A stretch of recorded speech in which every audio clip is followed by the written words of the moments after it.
me on the YouTube just to see if I, you see it. I I don't know can what. do that. If you want to set me to co-host, I can also watch people come in. Got it. We need to get back to the chat. Co-host on the YouTube. See just to see if you see it. I I don't know can what. do that. If you want to set me to co-host, I can also watch people.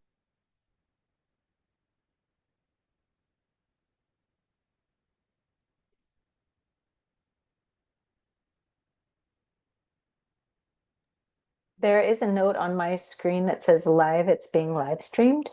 Perfect. Awesome. Thank you, Miss Michelle.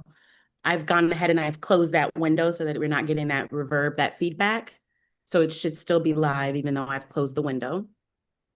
All right. And it looks like our chair, Adrielle, is here.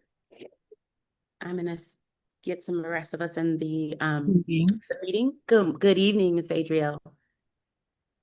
If Alexandra, you'll just maintain you and Tammy to make sure that we watching the chat to see who's here to confirm the quorum. Absolutely, I will do that. And just to double confirm, our live stream is live on YouTube and the audio is working. Got it. Do we have captions activated? They should be kept. Let me undo them and then I'll do them back.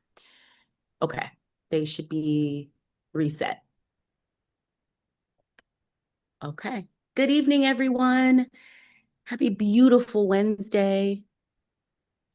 Thank you all so much for being here on this hot and spicy afternoon/evening. I am Nicole Watson. I'm here supporting our incredible finance team with our final Community Budget Review Committee meeting for the 25-26 school year. I'm going to share my screen and get us started in the presentation for tonight, if that feels good. And then Miss Adrielle, if you want to get us ready to call us to order, we are ready for you when you are. I call this CBRC meeting to order. Awesome. All right.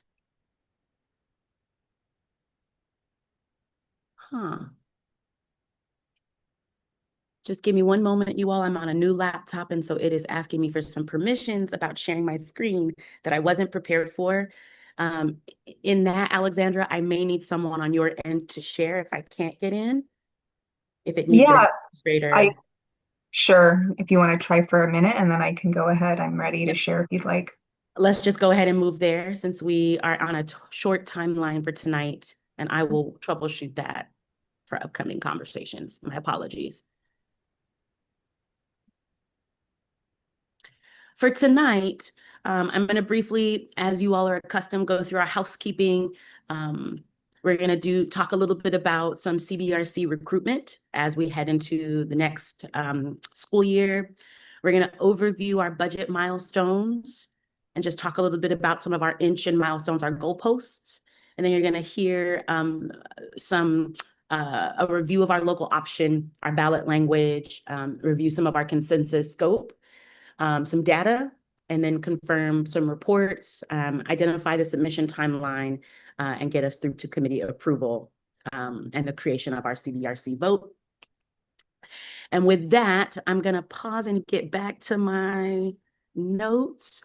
For our housekeeping, for all of our questions, as you are aware, we have an intake form and a Q&A, FAQ, kind of our access. All of our committee materials are being posted and sent logistically to our website, and Ms. Cheryl Pittman is helping us with that logistical support. So if you have any questions or concerns about our housekeeping, this would be a good time. With that, I'm going to pause, check the temperature of this space, and tee it off to our budget director, our Tammy Booth, to lead us in the next part of our conversation around CBRC recruitment for the fall of 2026. Thank you, Nicole. I think we can, again, get started with this material. I just want to do a double check that no one's waiting in the waiting room. I don't know that we've quite made quorum yet. And so I just want to be mindful of that. But of interest to this committee as we move through our recruitment. This is just a reminder of where we're at, that we will have 4 new voting members, and then our student members expire on June 30, and so we will transition to an application process. And that timeline, the August to September window, is where we start to see these seats open up and really get into recruiting. And then October, November is the typical timeline for when the board would appoint committee members. And so the big question we have is really, as we've gotten to know you throughout this cycle, I personally have a strong belief that you have many other family and community members, neighbors and friends and parents who may be interested in serving on this committee. And we would love it really if anyone who's interested would work on the recruitment efforts for these positions. This is a really great opportunity to get to know our budget in a very intimate way, to learn about local option levy, and with kind of our refreshed commitment to engaging this committee more frequently throughout the year. It's should feel like a much more robust interaction to stay in touch with our process. And so reaching out to Cheryl Pittman is going to be the best way to do that. And so what would be helpful is getting any feedback on the process, reviewing and scoring applications. If you're interested in that, that's definitely something to reach out about. And then again, I can't underscore that outreach portion. We are very fortunate as a community to have incredibly involved members who are interested and fully capable of serving on this committee, and we'd love to have them as part of our group for next year. So stay tuned for more information. Keep that in mind, and then reach out to Cheryl if you have questions. That is awesome. I know that Tammy, you are also going to walk us through some of our budget stones. Do you want to keep us going into the next slide? Yeah, I think as this still remains informational, I'll go ahead and share this out. I think there's incredible value in just talking about where we've been and where we are, and then the culmination of that last night for those of you that were watching. And so the CBRC reported May 12th, the 13th, there was public comment, and we moved through this process really quickly.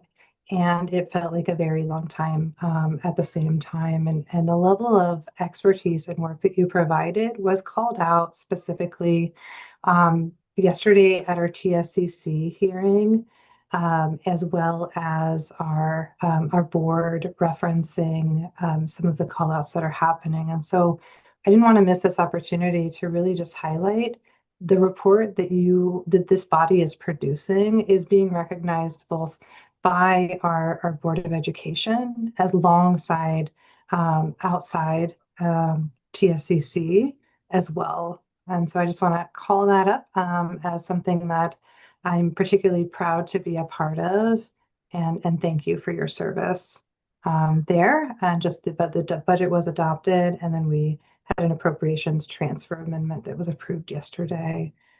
Summer of 2026 has already started.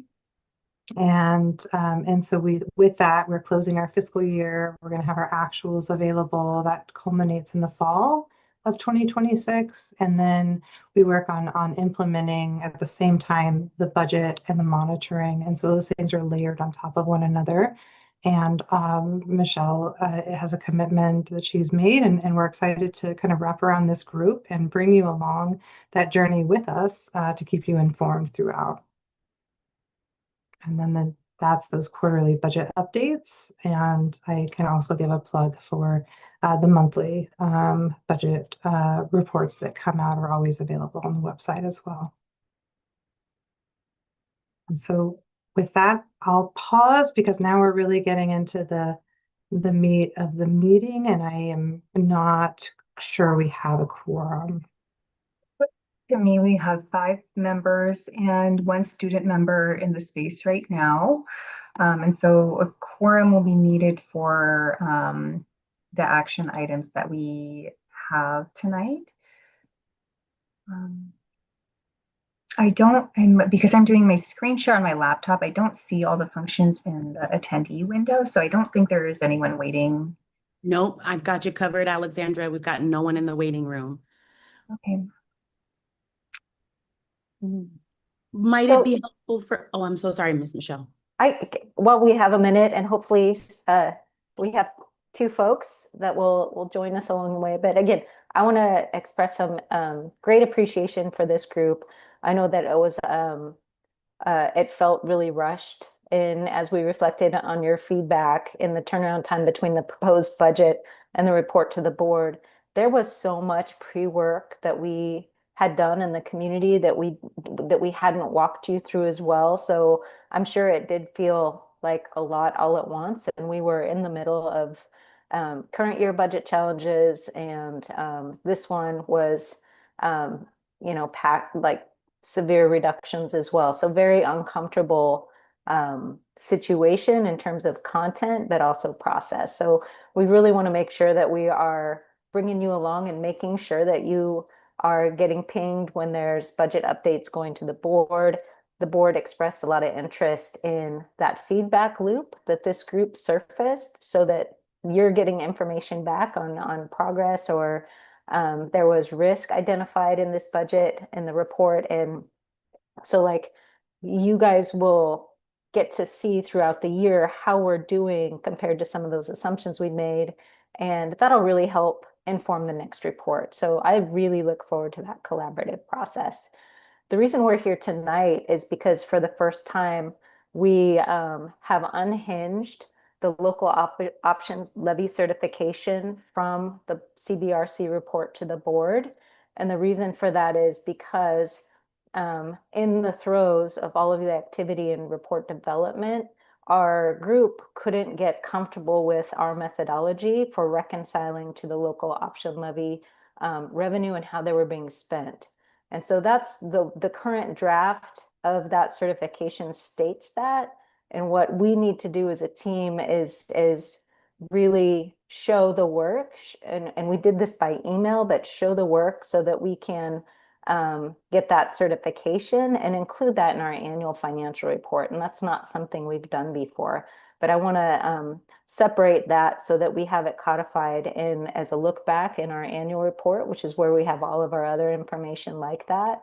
And again, bringing you guys along in the process, I think is going to be a big improvement as well. So that's why we brought you here tonight. And if we can't get quorum, happy to stay and answer questions. But really, we are going to try to reschedule at a time where we could have quorum and get everyone's agreement on the methodology that we're using as we account for those local option dollars, which are impacting every school. So I just want to do a little storytelling, get us up to speed that way, and give folks additional time to join us. And really, Adriel, I think it's up to you whether you not want to hold the space for more information and get the people who are here informed and comfortable, and then we can try again with the other group. We can do it in two small groups and then have bring everybody together just for a vote. There's lots of different ways that we can do this process. So definitely open to your thoughts. I would say that I don't have an opinion. I don't know what questions are here, so we could do that. But I think the challenge or the risk that we run into is if there are those same questions someplace else with the people who aren't here. So just keeping a mind on it could be duplicative if you start a conversation, a question and answer. So maybe we should wait until we have everyone here, at least a quorum. Yeah, I would just like to extend again, we are happy to reach out with them and work directly with them and then bring everyone together for a vote when we have a solid understanding. So that, I mean, this is still an opportunity, but we're happy to do whatever feels most comfortable. If it's better to have that full group conversation through this instead of us just explaining, I think that's good too. So I'm gonna tap back in and see if I can get us to a best course of action for what next steps look like. If we decide to continue with the conversation tonight, Ms. Adrielle, what we can do is have Ms. Cheryl send out another email to folks, asking folks to tap in and see if we can get a quorum before 6 p.m. or we can make a judgment call to find another time to walk us through the presentation for tonight. I know making decisions is tough, and I know we're fatigued. We are decisioned out. But I'm going to push us to make one next decision about what we do with our time remaining together. I guess I'd leave it to the group. Can we Let's record do this? that. Maybe just Yeah. have a hand raise if you're interested in staying and just sort of going through the presentation. And There's a, Mhm. I'm so sorry, Ms. Adrielle. There's a suggestion in the chat from Shannon Okay. asking if we can move forward, record the conversation in the call, and then those who that are not here tonight can watch, and then we can schedule a conversation when everyone has had a chance to review the recording. I'm going to take a temperature check and look at Alexandra, Tammy, and Michelle to see if that's something we can do. We're already recording. The live stream is going on YouTube. I can hit the record button internal to catch whatever part of this local option, the certification part. So we make sure we capture that piece, and then we can send that information out via email in the morning, and just with some asynchronous homework for folks to watch the recording before we come back together as a team for a vote. How does that sound? To me, that sounds like a great option, and I'm kind of trying to watch the nonverbals from folks. And Shane, you were our lead report writer for this, and so I'd especially want to know if you felt comfortable with that option. Yeah, no, that was what I was going to suggest, actually, if given the opportunity. I think better, since we have some people here, to walk through it now than to try to find a full hour some other time in which we will get enough people, as opposed to, coming together for what is hopefully 5 to 10 minutes just for a vote.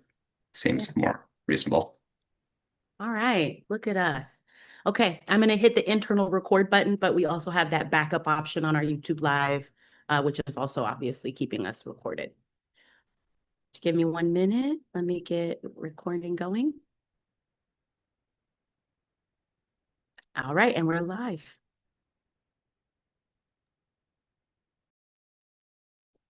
All right, so I think I'll cover this information. So the local option levy ballot language requires that we provide fiscal accountability and independent oversight. So this isn't the only body that is involved with that. So this is part of our independent audit every year.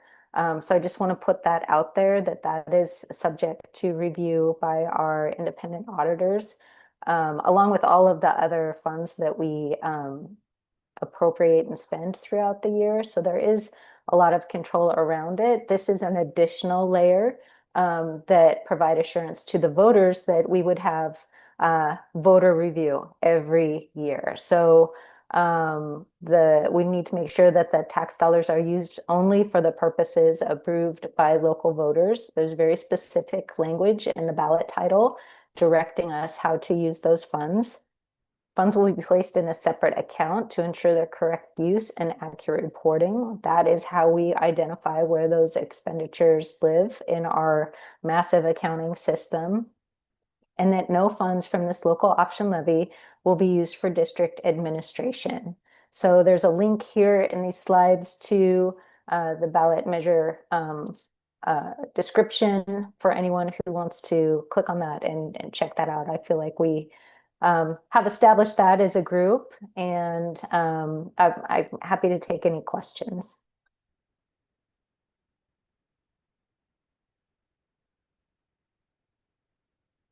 Okay. With that, let's go ahead. So at this point, I'm going to hand it over to the accounting team, which would be primarily Tammy and Alexandra. Thank you, Michelle. I'm gonna get a little bit into the weeds here. Some of this will look familiar from the email communication. My hope is that this would be an opportunity to dialogue and ask questions as I'm talking through.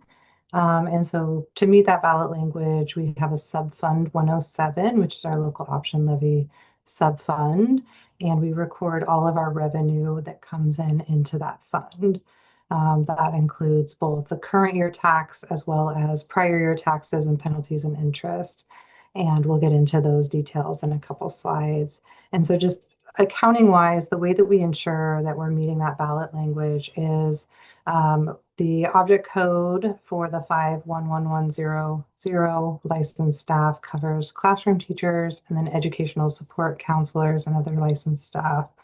And Fund 107 in the financial report only contains that 5111 object license staff and then the instruction function. And so we're required by the State of Oregon Program Budgeting and Accounting Manual to appropriately code expenses. And the way that we do this is through our general fund is where we will pay these teachers out of, and then we do a year-end journal entry reconciliation. And the reason that we do that is to ensure that every single penny that we collect in taxes is allocated specifically to teachers. And because we won't know that until the end of the year, because property tax revenue comes in as it's collected and as taxpayers pay the taxes, this process allows a level of precision that wouldn't otherwise be able to be done. And so the year-end recording really kind of prorates that across any department that has the staff that fall into classroom teacher or kind of the interventionist social worker SLP coding. And so moving into next slide, this doesn't fit easily on a slide, so I broke it into two parts. But what was shared previously was really our balance sheet. And so on that left side, you see the total current year revenue, and that's where I was referencing the current year local option taxes, the prior year taxes, and then any penalties and interest. We just record those separately. Those all come from the tax collector to us. And then on the right side of the balance sheet, you see the expenditures of the current year, and that is a result of that journal entry. We record both the staffing and their associated payroll cost. And so we can go ahead and move in. I'll pause for just a moment. Are there any questions?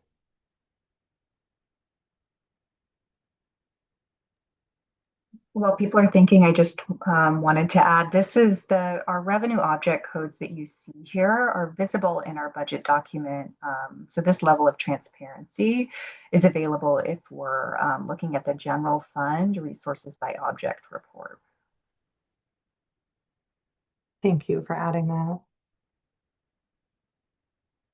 And then I think the next slide is going to get into the journal detail. This is purely to show the example of the level of detail that was shared previously, which is our raw data. And so this is kind of really as deep in the weeds as you can get. This is coming directly from our ERP system of record. And so this would be something that would be available in the same fashion as any other like public records request. This would be coming direct from our system. And then the next slide is really going to pivot that raw data into something that's more meaningful and tangible. And this is the accounting for every location department code in which that 511100 object existed. And this is that pro rata process. Within our financial system, there is actually some very technical allocation processes that allocate this by putting in how much revenue we received in total and then spreading that percentage appropriately across everything that had that 511100. and lands within the instruction function. So it can't just be a teacher, but that it has to be a teacher who's providing instruction specifically. And we can see in that bottom right corner, the grand total, the 105, 580, 024, 35, that amount is the amount that ties directly to the total revenue. We allocate that not just based on current year property taxes, but on prior year that we recover in the current year, plus any penalty or interest that we recover. So we fully account down to the penny for that within our software. And that's kind of a little technical and in the weeds. So I'm going to pause for just a moment and see if there are questions about that process, that accounting practice, or any wonderings you have.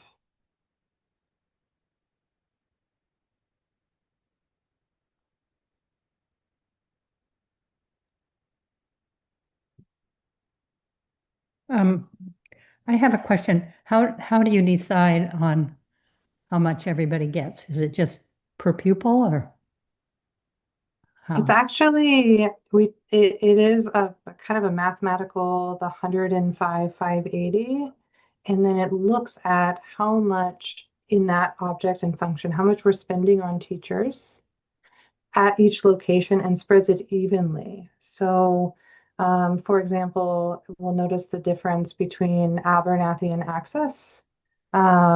Here, those are each kind of proportionate shares. And so if there's a larger payroll, like we see with some of our high schools, some of our middle schools, then they receive a larger share because they have a larger payroll percentage. So it really is just a percentage base of the payroll amount that they have total. Thank you.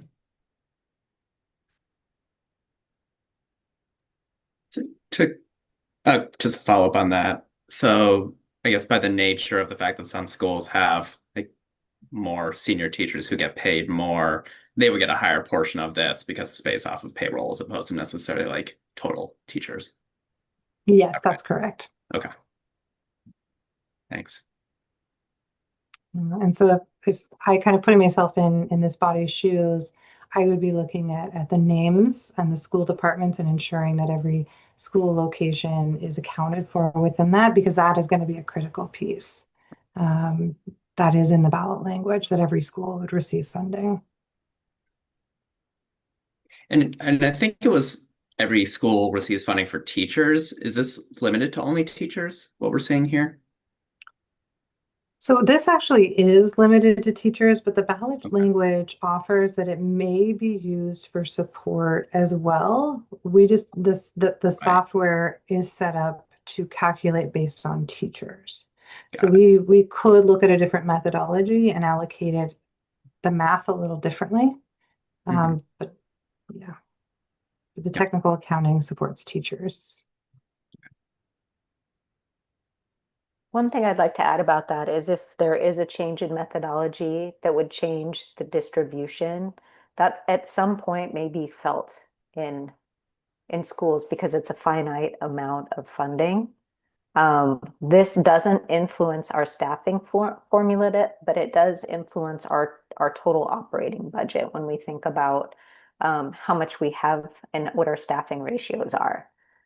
So it's it's like a water balloon. If you swish it over here, it's going to go over here. There's going to be winners and losers. So that's always something that we're super mindful of, even though staffing distribution lives within the instructional side of the house. And who determines what that methodology is? Is it the board? It's programmatic. It kind of comes up through our senior chief of schools and Dr. Adams' work with assessment and data. A lot of that drives, our student ratios. There's a ton of information about that in our budget document. It gets super descriptive and you can see the changes year over year. The 26-27 was the first year that we really impacted that very much. So that would be something to compare, but that does come out of, we base that on the number of students and the demographics of the students within the schools.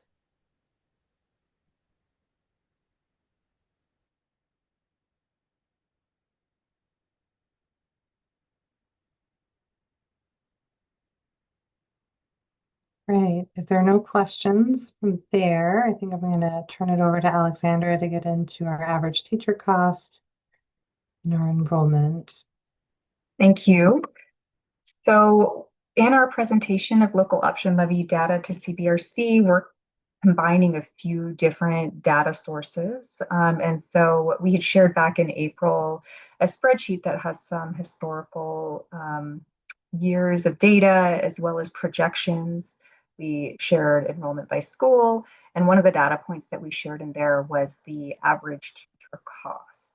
And so to share some more information around that, we did want to share some data that's been summarized out of our budget software that supports how we've established an average teacher cost. We could share this across multiple years, but in this example, we're just looking at 24-25 because that's the year of review and certification for the CBRC. So the table that I'm presenting here shares different job codes. So it provides a little bit more detail across different kinds of teachers by job code, and shares the total FTE that is coded for teachers. It also shares the total salary, and it shares the total compensation, which is different from total salary. In the total compensation column, we're including associated payroll costs for things like our retirement, health insurance, those kinds of costs that are associated with the salary.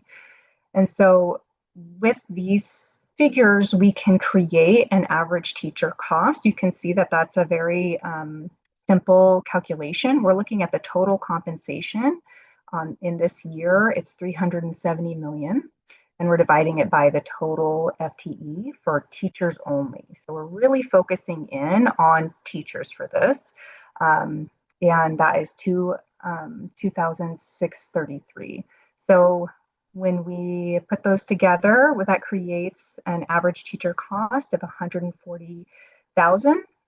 And you'll see that also represented in the data set that we shared back in April.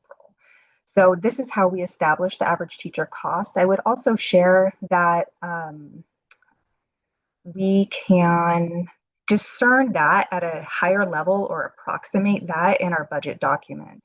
So, and this was another aspect of the email thread that I think became a little bit confusing, but I think it will make more sense when we talk through it. But across any of these object code rows, so we have licensed salaries, classified, non-rep, administrators, other salaries. Across all of these, we could apply the same methodology to create an approximate average. And CBRC could decide if that was a reasonable estimate using just the budget document. So if we focus just on salaries, looking at the first row that says licensed salaries, we can look at the total amount, divide that by the budgeted FTE, and that can create an average salary. In this case, for all licensed salaries, that does include roles that are classified as licensed, but are not teachers. And in those roles, there may be a longer contract year, especially that creates a higher average. So it won't match exactly, but it will be very close. So in this presentation, the average salary is 95,000. We can calculate the associated payroll as well. Looking system-wide, we can sum all of the salaries and then divide it by that associated payroll amount. And that creates a rate. So the rate in this year is about 51%. You can do that across other years of the budget and actually see the trend in our associated payroll, which is another aspect of our cost increase. So if we did the same activity in the following year in FY26, we would see a different rate. And I happen to know that it was about 56. So a component of our cost increases is going to be those associated payroll. And then we can apply that rate to the salary amount, and that would yield, in this case, 143,000. And so we can see that that is very close to the 141,000 that was just focused on teachers. So that, I mean, I think I said that was simple. Now that I've shared all of that, it feels actually kind of complicated and confusing. So I'm going to pause and see if there were any questions.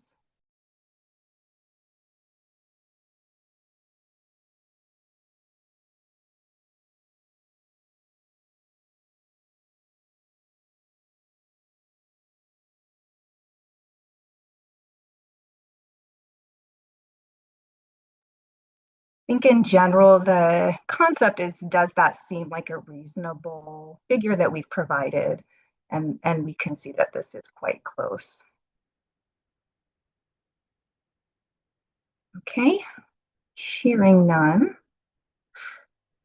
Going to pivot to the enrollment presentation. And so this was another topic that came up over email. I think there were some questions, possible small discrepancies in some cases.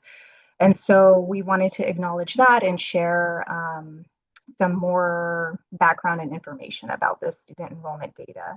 So PPS is this large system where our teams, especially our research assessment accountability team, are always critically focused on enrollment trends and forecasting enrollment and monitoring that to make sure there are adequate resources in the schools, that we've provided an adequate consolidated budget, that class sizes are adequate. And so that is all monitored in a very dynamic way. We do have some steady snapshots that we use. And so I would think about any of these data sets as a snapshot in time. You can go back many, many years and see some small variances between different snapshots in the reporting. And the point is that the district is always trying to be more and more accurate in its presentation and data sharing around this. And so in our reporting that we shared in April, which was in the Google Sheet, we shared the enrollment amounts, and we have that by school. We presented a couple of columns that show the general fund staff and the implication of not having the levy and what the local option levy specifically could provide for that school.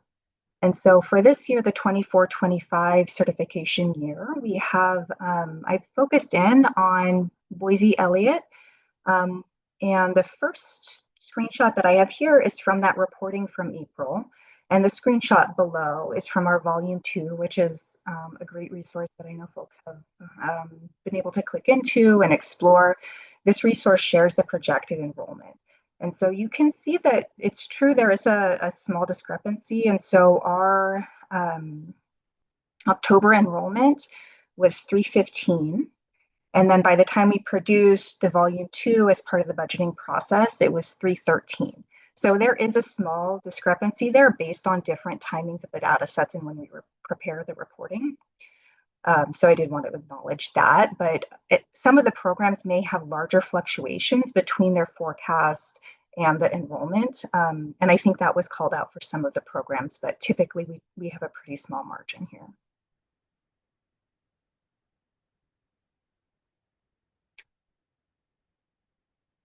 This is something that we kind of supplement the reporting for CBRC to provide a little bit more transparency and illustration around what the impact is by school, to support the understanding for the community. Are there any questions on the enrollment piece?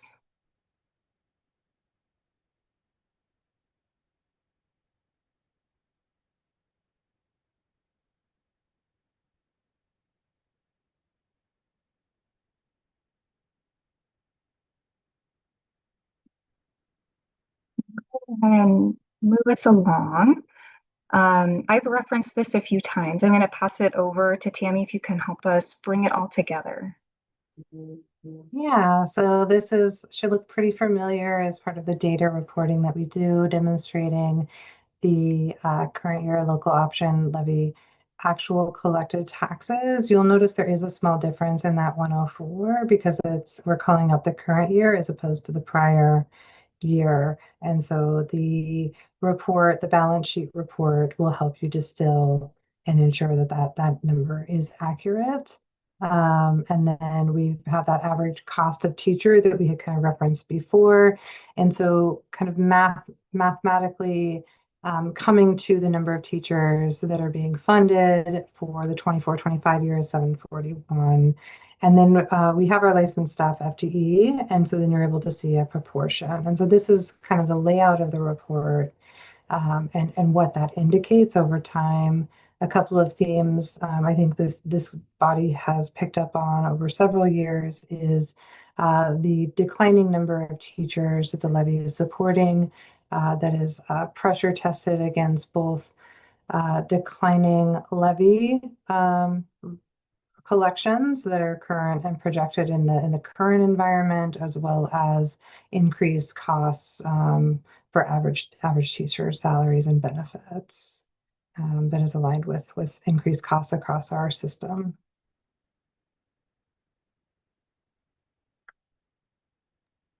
I just do want to note, though, that without this levy, we would be 20% off to the ill. So very thankful community members for this time. Sad that it's in decline, but it will recover.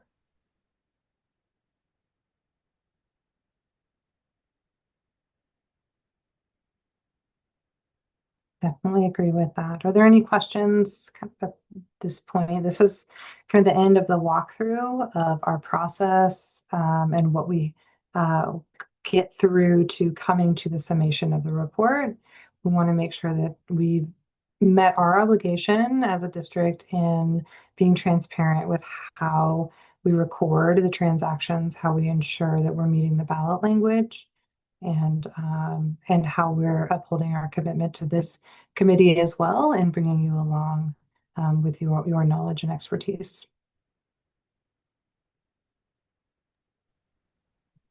One question that came up a couple months ago when we were working on the report was around insurance, that none of the funds are being used for administration. And I recall, I think maybe it was Alexandra provided us with data and resources that I think got us comfortable there. But could you talk about that a little bit, about how we can verify that, just for everyone's benefit? I believe Tammy might have been, I mean, I think Tammy and I were both Yes. chiming in this long email thread. And so I do want to give credit to Tammy for providing that information. And I, just as a reminder, I think that this was around looking at the departments like you had shared, Tammy, and that methodology around the allocation. So I can go back there. I did want to note that Shannon had, you had your hand up. So let's make sure we get to you once we're done here. Sorry for just jumping in there, Shannon. Apologies. No problem. All good. Yes, I think what my intention with the kind of the layout of what we walk through, as far as how we could ensure, we're relying on our accounting system of record as the source of truth of what's happening, and we are obligated to record transactions honestly and openly. And so all of the data is coming out of our ERP system. And so we're providing it in the raw form. I think what I hear you asking for is like, how do we know that the journal entry happened, or that the transaction happened? Is that? Well, I guess what I think the question was, like, so the levy itself says no funds from this local option levy will be used for district administration. And I guess the question is, how do we just know that that's what's happening? Tammy, I think it would help to look at the objects again. Yeah, that's what I was gonna pull up the object Okay. level. Thank you for that cue as well. And so within our budget document, and I go to paper, so I'm kind of flipping through real quick. We have different objects that are required to be reported. And I think if we go back to maybe slide 13, we're going to see that as well. And so in our budget document, we do a little bit of roll up into the object codes. And so the 111 is the 511100 in that slide. So 13.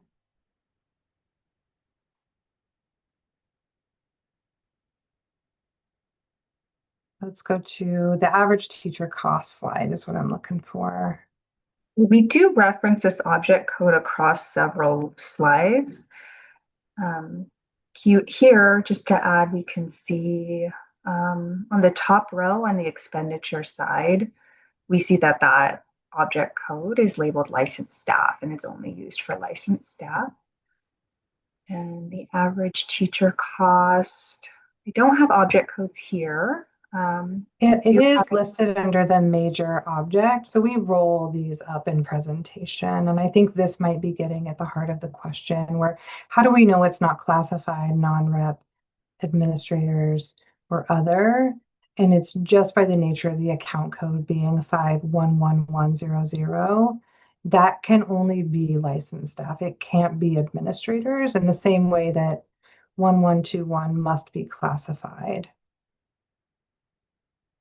And we also report these types of levels in our reporting to ODE when we do our data uploads as well. So it's the same ERP export, like source data that feeds this reporting as well as all of our state reporting. Okay,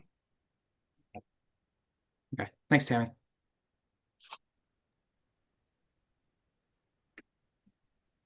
I was just curious to understand the assumptions that sit underneath. I heard us say for the local option levy, while it's declined, that we are optimistic that it will not continue to be in decline. I'm just trying to think through the assumptions that sit underneath that. Yeah, thank you. We've been in close contact with the Multnomah County economist, Okay. and it's not a quick recovery. No. So, but we are hoping that it will flatten out. That's what we've assumed in our budget, is that it will flatten out and eventually recover. There is a potential that it could decline. So that's far enough out that it's difficult to project. It's one of our many revenue variables that are difficult to project. So I do appreciate the question and the forced clarification. Okay. Do we have access as a board, just out of curiosity, as we head into next year, on forecasts from The Economist and some of that data and insight?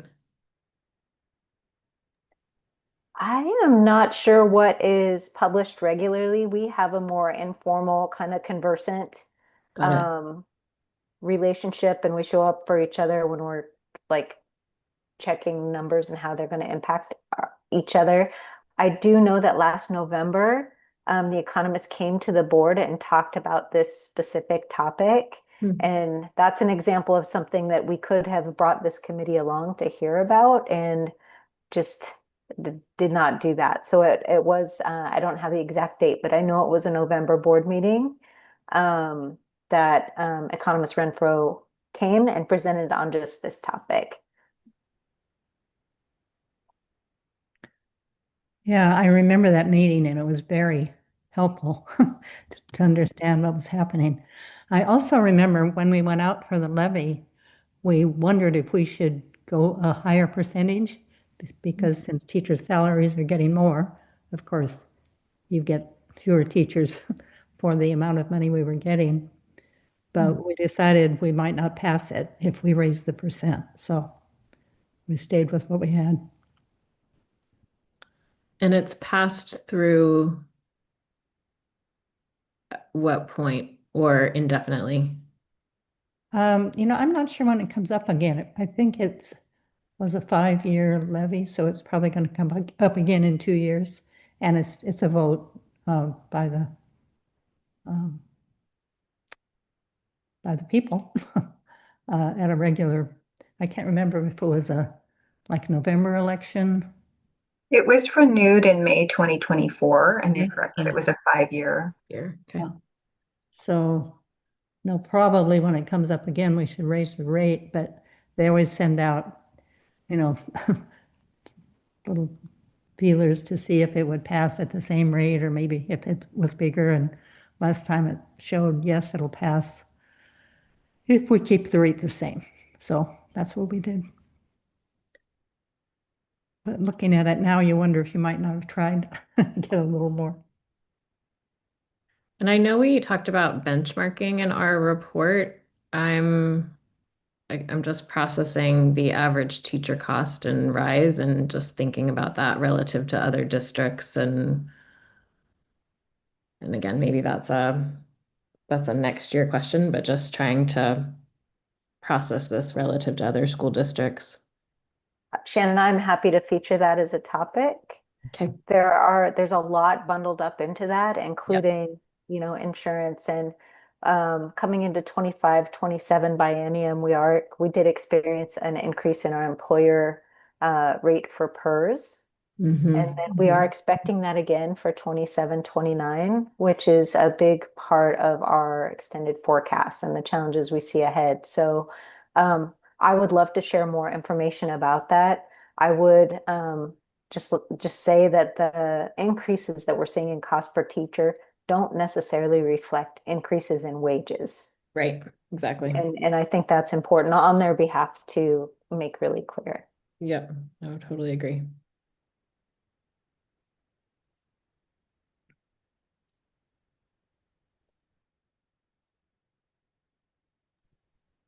I'm just doing a bit of a time check for us, team.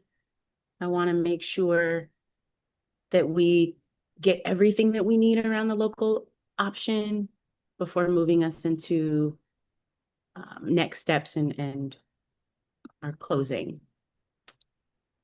Presenters, our finance team, I believe that we've kind of completed a bit of our walkthrough for tonight. And so let's talk about next steps, our next meeting, and our closure.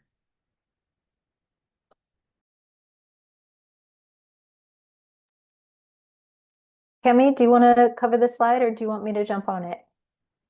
I can jump in whatever you prefer, or whatever you prefer. Like, do you want?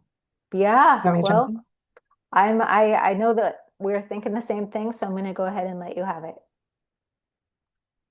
Yeah, next steps is the confirm the lead report writers and define the timeline was something I know, Shane, you've spent a lot of time kind of organizing the reporting and going through. And we right now we have kind of a draft report that depending on kind of the comfort level with this committee and how we move forward with reaching out to the members that weren't able to attend. And sharing both the information and the recording to get a level of comfort around that. You may also want to consider any themes that were highlighted based on what you heard either in the past or tonight, if those changed or if those remain the same. And then we would need to coordinate an upcoming meeting and send out kind of a survey to find a time that works for everyone. On that piece. So I think I'm kind of looking to Shane a little bit to determine comfort level here. No Yeah. pressure.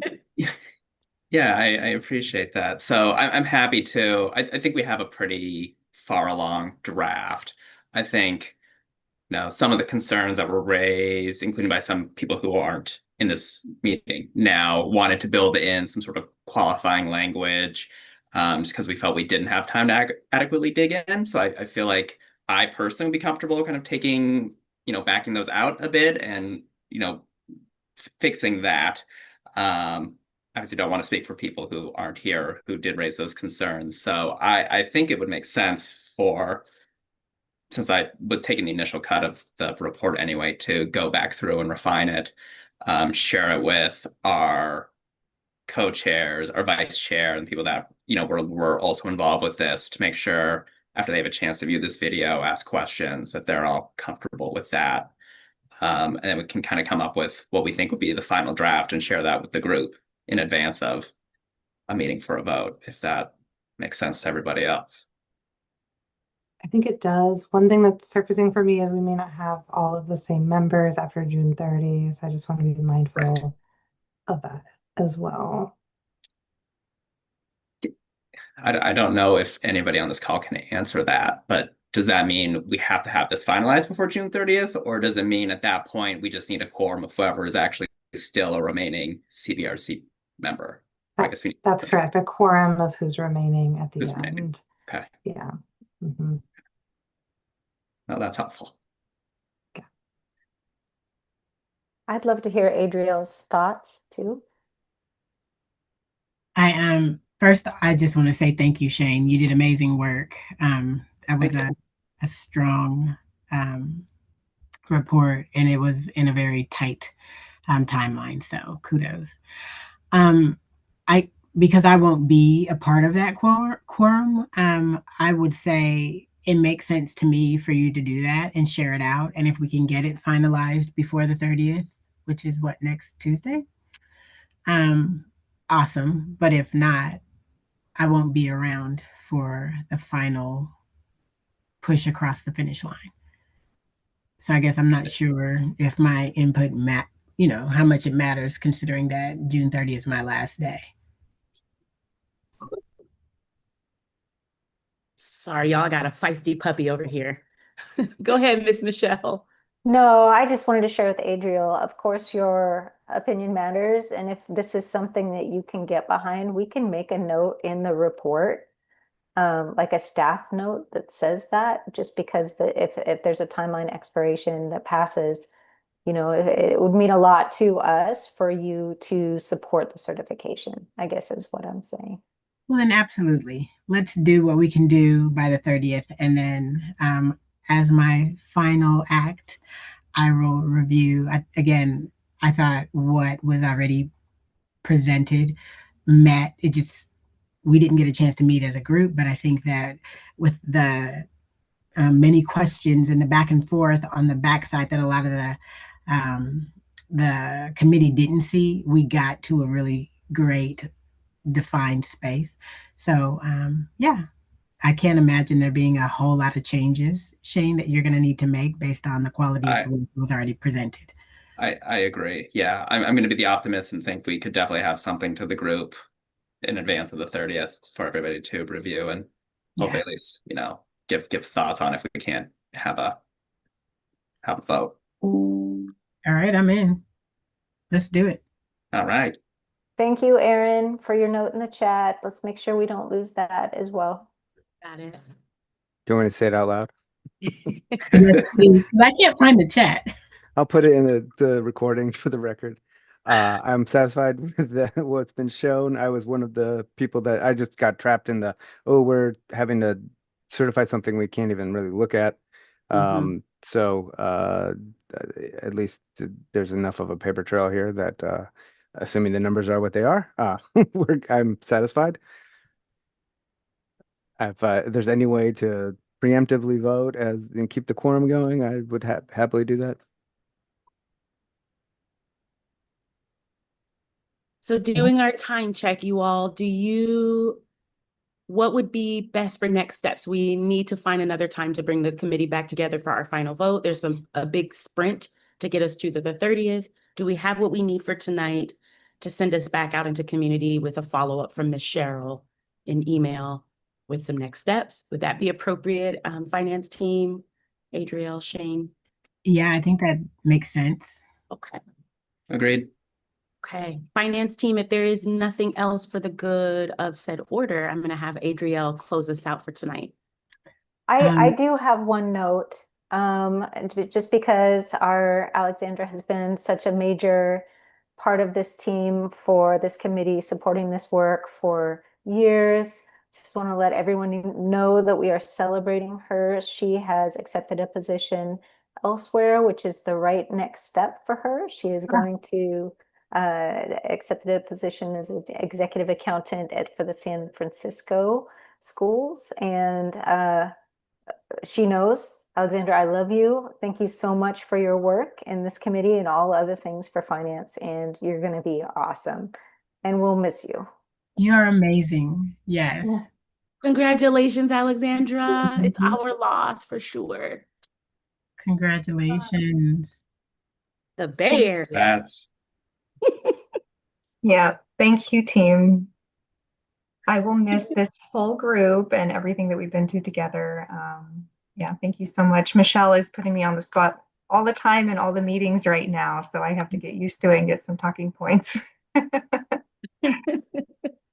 Well, you are amongst friends, and those of us I've only worked with you a little bit of this time, but deeply appreciate your stewardship and your imprint on all of our discussions this year. Thank you for such that light touch. With that, everyone, I'm going to send you back into your evening with, we'll close with our chair officially concluding our conversation for tonight, and we'll await steps via email. I officially adjourn our meeting. Thanks, everyone. Thank you. All right. Thanks all. Have a